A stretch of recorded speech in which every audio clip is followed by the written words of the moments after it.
ജന്മദിനത്തിൽ വസ്ത്രം വാങ്ങാൻ വേണ്ടി കരുതിവെച്ച തുക ദുരിതാശ്വാസ നിധിയിലേക്ക് നൽകിയ 2ാം ക്ലാസ്സുകാരിയാണ് പാലക്കാട് തസ്രാക്കിലെ ക്രിയേറ്റീവ് പബ്ലിക് സ്കൂളിലെ താരം. 2 വർഷത്തെ സമ്പാദ്യമാണ് സമാ മറിയം മുഖ്യമന്ത്രിയുടെ ദുരിതാശ്വാസ നിധിയിലേക്ക് നൽകിയത്. സമാനതകളില്ലാത്ത ദുരന്തം നടന്ന വയനാടിന് കേരളം കൈത്താങ്ങാവുകയാണ്.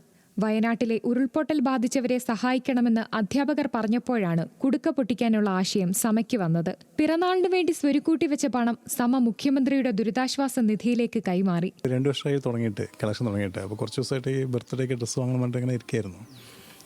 അപ്പം ഡ്രസ്സ് പിന്നെ വാങ്ങിക്കാമല്ലോ. ഇപ്പം ഇതല്ല സന്തോഷം തോന്നി. അവളായിട്ട് പറഞ്ഞതാണ്. ബർത്ത്ഡേ നെക്സ്റ്റ് മന്താണ് വരുന്നത്. അപ്പോൾ ഗിഫ്റ്റ് വാങ്ങിക്കണം, ഡ്രസ്സ് വാങ്ങിക്കണം, അതൊക്കെയായിരുന്നു ആവശ്യങ്ങൾ. പക്ഷെ ഇത് കണ്ടപ്പോൾ ടീച്ചറും കൂടി ചോദിച്ചപ്പോൾ അവൾക്ക് ഇതിനോടായി ഇൻട്രസ്റ്റ്. വയനാട് സ്വദേശിയായ ഉമ്മയുടെ ചില അകന്ന ബന്ധുക്കൾ ഉരുൾപൊട്ടൽ ദുരന്തത്തിൽ കാണാതായതും കുഞ്ഞു മനസ്സിന് വേദനയാണ്. എൻ്റെ വീട് അവിടെയാണ്, വയനാടാണ്. ചൂരൽമലയല്ല, അമ്പലവയലാണ്. അപ്പോൾ അവൾക്ക് വയനാട് വിട്ട് ടച്ച് ഉണ്ട്. അപ്പോൾ നമ്മുടെ ആൾക്കാരൊക്കെ പോയിട്ടുണ്ടോ, അവർക്ക് ആർക്കെങ്കിലും പ്രശ്നമുണ്ടോ എന്നൊക്കെ അവൾ ചോദിച്ചിരുന്നു. പിന്നെ അവരൊക്കെ സേഫാണെന്നൊക്കെ പറഞ്ഞപ്പോൾ സമാധാനമായി.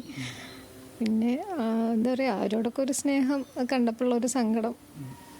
കൊല്ലങ്കോട് നണ്ടൻകീഴായ സ്വദേശി ഷെരീഫിന്റെയും വയനാട് അമ്പലവയൽ സ്വദേശി CP സുബൈജയുടെയും മകളാണ് സമാ മറിയം.